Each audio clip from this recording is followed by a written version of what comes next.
All right, buckle up, football fans, because today's deep dive is absolutely jam-packed with wild stories from around the globe.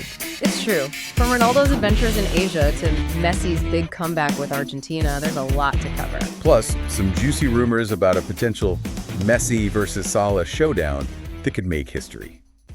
Let's start with Ronaldo. He seems to be thriving with Al Nassr, just like we saw in their 5-1 win against Al Nassr. Another goal for the legend. Yeah, he's definitely found his scoring touch. But it's not just about individual achievements for Al Nassr. They've got their sights set on bigger prizes. Right, the Asian Championship.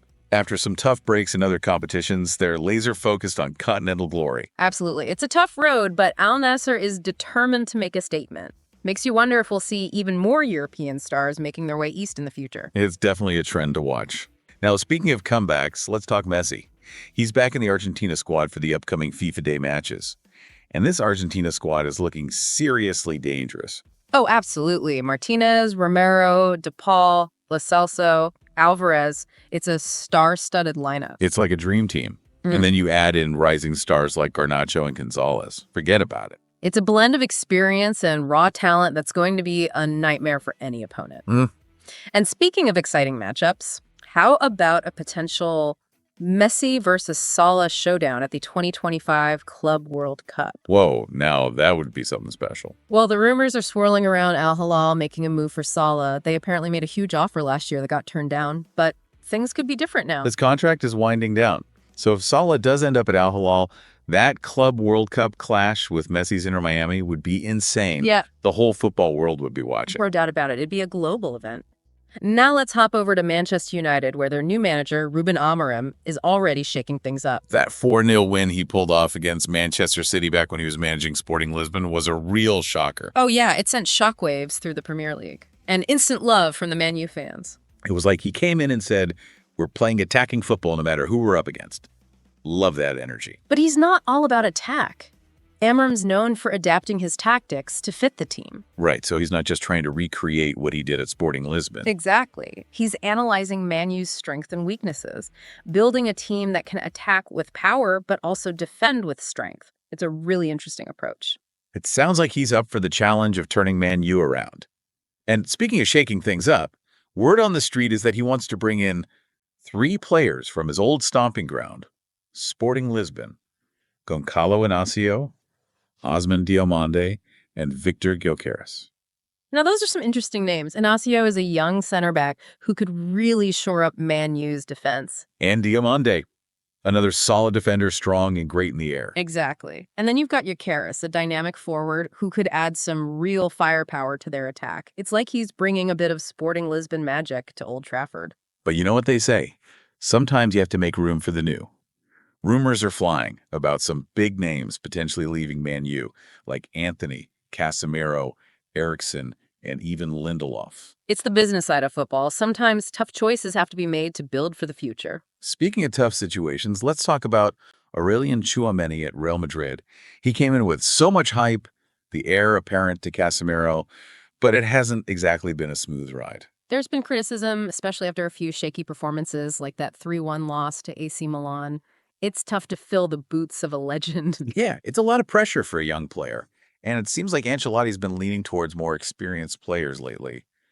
Tchouameni's future at Real Madrid is definitely up in the air. It's a real turning point in his career. He's got incredible potential, but he needs to find that consistency, prove that he can handle the pressure of playing for a giant like Real Madrid. Oh, and then there's all this talk about Pep Guardiola and the Brazil national team job, especially after Man City's surprise loss to Sporting Lisbon.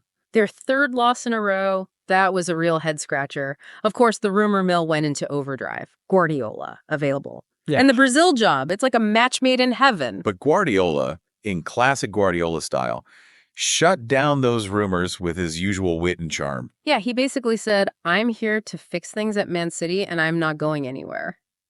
It was a great moment. It's that kind of determination that makes him such a brilliant manager. He sees challenges, not crises. Exactly. And let's not forget, he's faced tough times before, especially in his first season at City.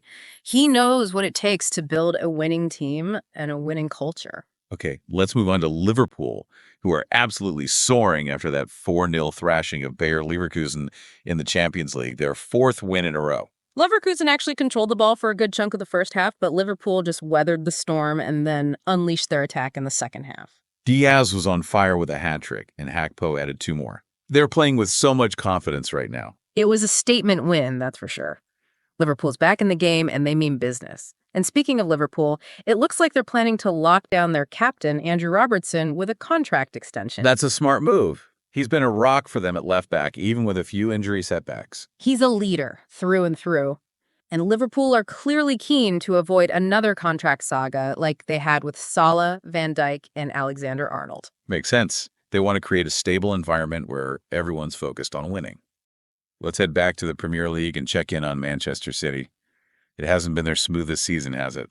Definitely not the dominant City we're used to. They've had some surprising losses, that's for sure. And having to rely on younger players due to all the injuries has been a real challenge. This is their toughest campaign in 6 years, I'd say. Yeah, that heavy loss against Sporting Lisbon was rough. Their 3rd loss in a row. Exposed some weaknesses, for sure.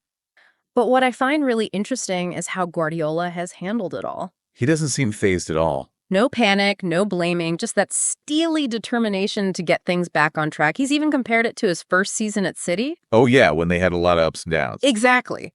He's saying he's seen this before. It's just part of the cycle in football. What's impressed me is how he's turning this challenge into an opportunity, giving those younger players a chance to shine. He's always thinking ahead, isn't he? Yeah. Always adapting. Speaking of different challenges, Juventus just had a disappointing 1-1 draw against Lille in the Champions League. Both teams have been a bit up and down this season. It was a bit of a messy match, to be honest. Lille actually scored first, taking advantage of a defensive slip-up by Juventus. And then Juventus managed to equalize with a penalty from Vlahovic in the second half, but they just couldn't find that winning goal. It was a frustrating game for them. They had most of the possession, but they couldn't turn it into goals. It's been a recurring problem this season. Yeah, lots of talent, but struggling to convert chances. Now, for some behind-the-scenes drama, that whole story about Real Madrid almost signing Kylian Mbappe back in 2021 is wild. I know, right? The former PSG sporting director, Leonardo, spilled the beans. Apparently, Real Madrid offered a whopping $180 million for Mbappe. With just 1 year left on his contract. Imagine if that had actually happened. It would have been massive, but the deal fell apart. Leonardo even called out PSG's management, saying they messed up big time, financially and strategically, and those missteps ultimately led to Mbappe leaving on a free transfer in 2024. It's crazy how things can change so quickly in football. And speaking of changing things up, there's been some chatter about Neymar's future. Some people are saying he should join Messi at Inter Miami. Now, that would be a reunion for the ages. Former U.S. national team player Herculez Gomez even suggested it, saying it could be the perfect move to get Neymar's career back on track. He's been battling injuries and inconsistent form at Al Hilal. Yeah, things haven't quite clicked for him there. And Gomez's thinking is that playing in a supportive environment alongside Messi and other great players at Inter Miami could be just what Neymar needs.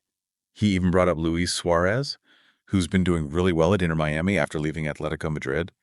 It shows that the MLS can be a great place for experienced players to rediscover their passion for the game. For sure. And imagine the marketing power of Messi and Neymar together in Miami. It'd be huge for the MLS. It's definitely a story to keep our eyes on. The football world loves a good reunion, and this one could be truly special. Well, that brings us to the end of another exciting football deep dive. We've explored some incredible stories today, haven't we? We have, from transfer sagas to surprise results, contract extensions to individual brilliance. It just goes to show that the world of football is never dull. That's for sure. There's always something new happening. And that's what we love about it. The passion, the drama, the unpredictability. And that's what we try to bring to you every episode of The Deep Dive. We want to give you those behind-the-scenes insights, those expert analyses, and those thought-provoking discussions that keep you coming back for more. So until next time, keep the passion for football burning bright. And don't forget to subscribe to our YouTube channel for more deep dives into the heart of the beautiful game.